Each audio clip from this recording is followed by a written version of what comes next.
ప్రస్తుతం చాలా ప్రాంతాల్లో మామిడి తోటల్లో పూత ప్రారంభమైంది. మరికొన్ని తోటల్లో ఇంకా పూత ప్రారంభం కావాల్సి ఉంది. సంవత్సరం పొడవునా తోటల్లో మనం చేపట్టే యాజమాన్య చర్యలన్నీ ఒక ఎత్తు అయితే, ఇప్పుడు పూత పిందె సమయంలో పాటించే యాజమాన్యం ఒక ఎత్తు. ఈ దశలో తోటల్లో పురుగులు, తెగుళ్లు ఆశించకుండా రైతులు ప్రత్యేకమైన జాగ్రత్తలు తీసుకోవాలి. అయితే పూత ప్రారంభమయ్యే సమయంలో రైతులు సకాలంలో తగిన యాజమాన్య చర్యలు చేపట్టాలంటూ సూచిస్తున్నారు Konda Laxman horticulture university registrar and controller భగవాన్.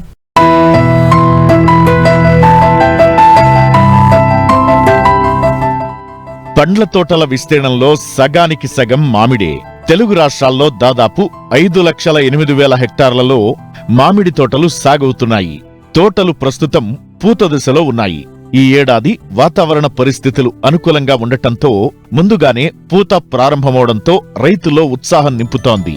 అయితే మామిడి పూత దశలో ఆశించే పురుగుల్లో తేనెమంచు పురుగు, బూడిద రోగం గురించి ప్రత్యేకంగా చెప్పవచ్చు. వీటి వల్ల నష్టం ఎక్కువగా నవంబర్ నెల నుండి మార్చి నెల ఆఖరు వరకు ఉంటుంది. ఈ పురుగులు ఆశించినప్పుడు పూత పూర్తిగా దెబ్బతిని దిగుబడి తగ్గిపోతుంది.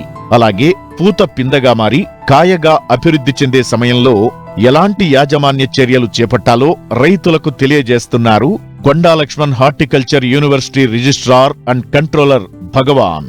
గత సంవత్సరం మనకి ఫిబ్రవరి మొదటి వారంలో పూత ఓపెన్ కావడం జరిగింది. ఈ సంవత్సరం అయితే మనకి డిసెంబర్ ఎండింగ్ మరియు జనవరి ఫస్ట్ వీక్లో అన్ని తోటలో కూడా పూత బయటికి రావడం జరిగింది.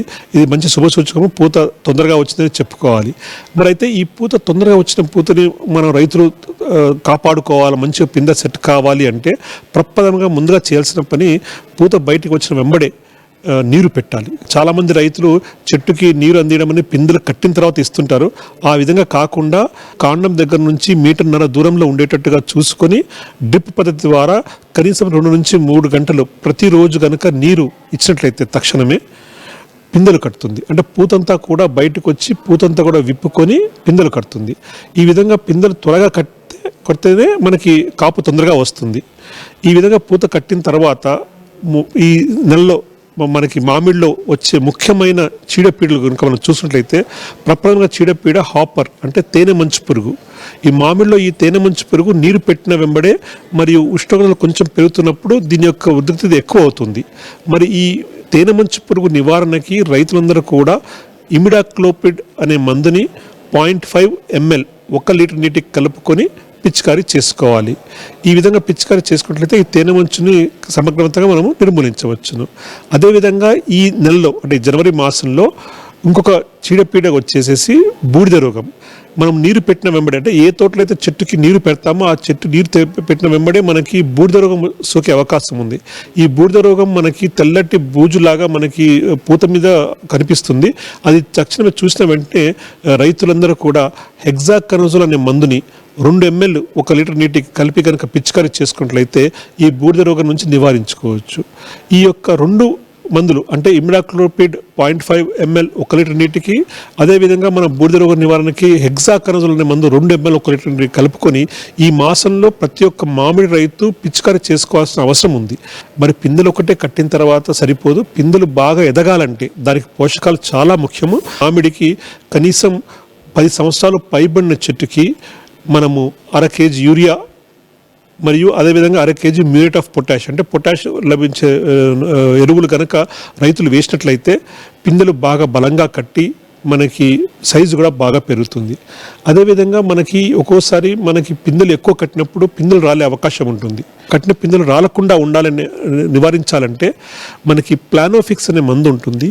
ఈ ప్లానోఫిక్స్ అనే మందుని మనకి 25 ml 100 లీటర్ల నీటికి అంటే మనం 0.25 ml 1 లీటర్ నీటికి మనము కలిపి పిచికారీ చేసుకోవాలి. ఇది 15 రోజుల వ్యవధిలో 2 సార్లు కనుక మనము ఫిబ్రవరి మాసంలో కనుక ఈ యొక్క మందు మనం పిచికారీ చేసుకుంటే పిందెలు రాలకుండా ఉంటుంది. అట్లా ఫిబ్రవరి మాసం అయిపోయిన తర్వాత మనం మార్చి మాసం వచ్చేసరికి కాయలు 50 నుంచి 100 గ్రాముల వరకు ఉంటుంది. ఆ సమయంలో కాయలు బాగా ఎదుగుతుంది.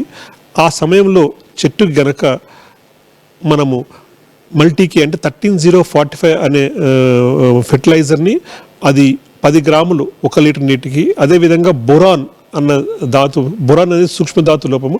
ఈ సూక్ష్మ ధాతు అనేది బొరాన్ అనేది 1.25 గ్రాములు 1 లీటర్ నీటికి కనుక కలిపి మార్చ్ మాసంలో కనుక మనం పిచికారీ చేసుకున్నట్టయితే కాయలు బాగా సైజుకి ఎదిగి సకాలంలో, అంటే ఈ యొక్క మనకి పూత త్వరగా వచ్చింది కనుక రైతులు ఈ మేలైన యాజమాన్య పద్ధతులు కనుక పాటించినట్లయితే మనకి ఏప్రిల్ ఎండింగ్, అంటే దశరి అయితే ఏప్రిల్ ఎండింగ్ కల్లా కోతకొచ్చే అవకాశం ఉంది. బంగనపల్లి కూడా మనకి ఏప్రిల్ ఎండింగ్ కల్లా కూడా కోతకొచ్చే అవకాశం ఉంటుంది. ఈ విధమైన మంచి సూచనలు, మంచి యాజమాన్య పద్ధతులు కనుక ఈ 3 మాసాల్లో, అంటే జనవరి, ఫిబ్రవరి, మార్చి మాసంలో ఈ యొక్క చర్యలు కనుక తీసుకున్నట్లయితే రైతుకి అధిక దిగుబడి వచ్చి సకాలంలో పంటకు చేతికి వచ్చి అధిక లాభం చేకూరుస్తుంది.